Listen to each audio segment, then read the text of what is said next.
ناظرین السلام علیکم ورحمۃ اللہ وبرکاتہ۔ آج کل سوشل میڈیا پر ایتھسٹ کمیونزم، جس کو آپ دیریا بھی کہہ سکتے ہیں، وہ بڑا شور مچا رہے ہیں۔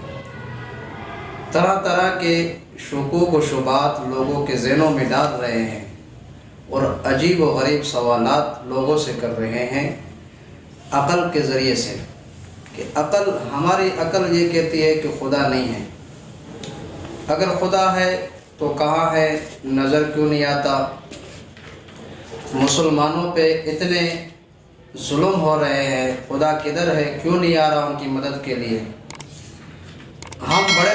ہمارے ذہنوں میں کچھ شکوک ہے خدا کے وجود کے بارے میں۔ ہم بڑے بڑے ملاؤں کے پاس گئے، انہوں نے ہمیں صحیح طرح جواب نہیں دیا۔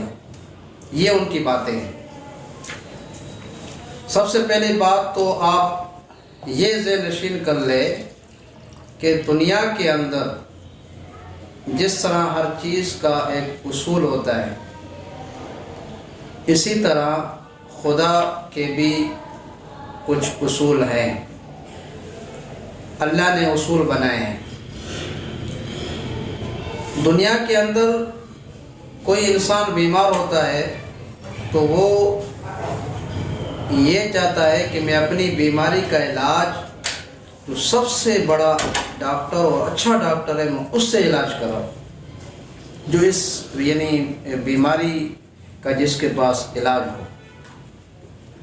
تو اسی طرح جب آپ اپنی بیماری کا بڑی بیماری جب آپ کے اندر ہو، اس بیماری کے علاج کے لیے آپ بڑے ایک اچھے ڈاکٹر کی تلاش میں لگتے ہو۔ تو اتنا بڑا مسئلہ، خدا کے وجود کا مسئلہ، مسئلہ جو ہے وہ کیسے آپ کے سمجھ میں آئے گا؟ وہ بھی آپ اس مسئلے کو سمجھنے کے لیے بھی آپ کو بڑے عالم کے پاس جانا پڑے گا جو اس فن میں مہارت رکھتا ہو، اس موضوع پر جس کی گرفت ہو۔ دنیا کے اندر اگر کسی چیز کا ظاہر نہ ہونا یہ اس چیز کے نہ ہونے کی دلیل ہے، تو میں اس پر آپ سے ایک سوال کروں گا کہ عقل، میں کہتا ہوں کہ آپ کے اندر نہیں ہے، آپ کے تو عقل ہے، آپ دعویٰ کر رہے ہو، میں اس کا انکار کر رہا ہوں، تو میں کہوں گا کہ اگر آپ کے اندر عقل ہے تو آپ مجھے دکھاؤ کہ عقل کہاں ہے۔ وہ کہے گا ہے پر دکھا نہیں سکتا، مجبور ہوں۔ اسی طرح ایک شخص کے پیٹ کے اندر درد ہو، وہ ڈاکٹر کے پاس جائے تو ڈاکٹر کو کہے کہ میرے پیٹ میں درد ہے، تو کیا ڈاکٹر اس سے یہ ضد کرے گا کہ آپ مجھے دکھاؤ درد کہاں ہے؟ وہ درد مجھے دکھاؤ۔ وہ کہے گا ہے لیکن مجبور وہ دکھا نہیں سکتا۔ ڈاکٹر اس کی حیت کو دیکھ کر اس کا علاج کرے گا۔ تو ہم نے بھی خدا کو دیکھا نہیں، لیکن کائنات کی حیت کو دیکھ کر ہم نے یہ متعین کہ خدا ہے۔ جس طرح عقل ہے، نظر نہیں آتی لیکن ہے، ہر کوئی مانتا ہے، اس کا منکر تو کوئی بھی نہیں ہے۔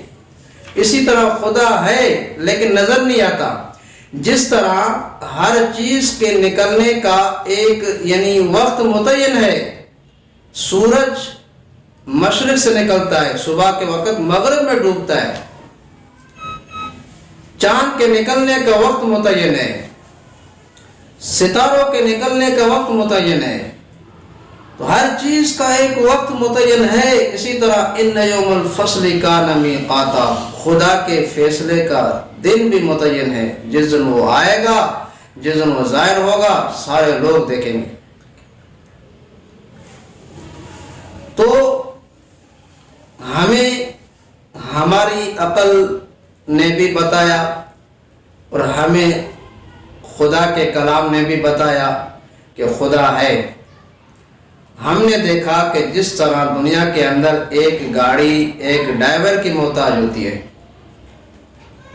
دنیا کی جو اشیاء ہے وہ بنانے والے کی محتاج ہوتی ہے، ان کے بغیر وہ استعمال ہو نہیں سکتی، وہ چل نہیں سکتی۔ ہوائی جہاز ہے یا گاڑی ہے یا سائیکل ہے یا موٹر سائیکل ہے یا مشین ہے، کوئی بھی چیز ہو تو وہ بنانے انسان کی محتاج ہوتی ہے۔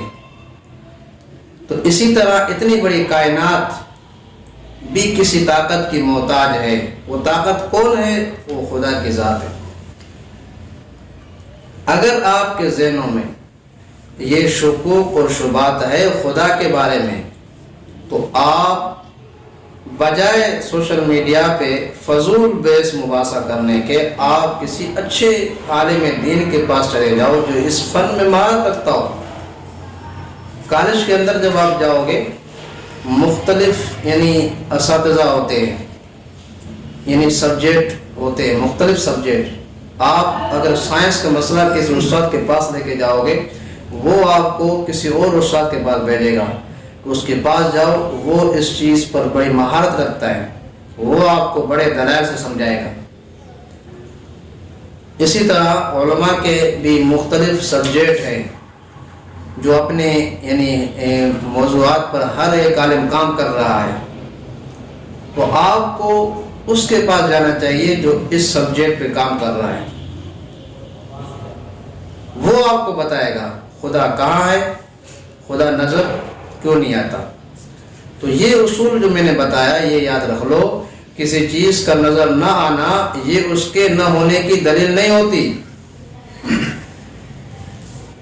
خدا ہے، اور اتنی بڑی کائنات یہ خدا کے بغیر چل نہیں سکتی.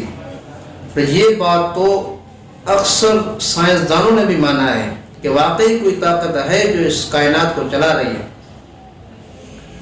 محض عقل کی بنیاد پر خدا کا انکار کرنا یہ بے وقوفی ہے، نادانی ہے.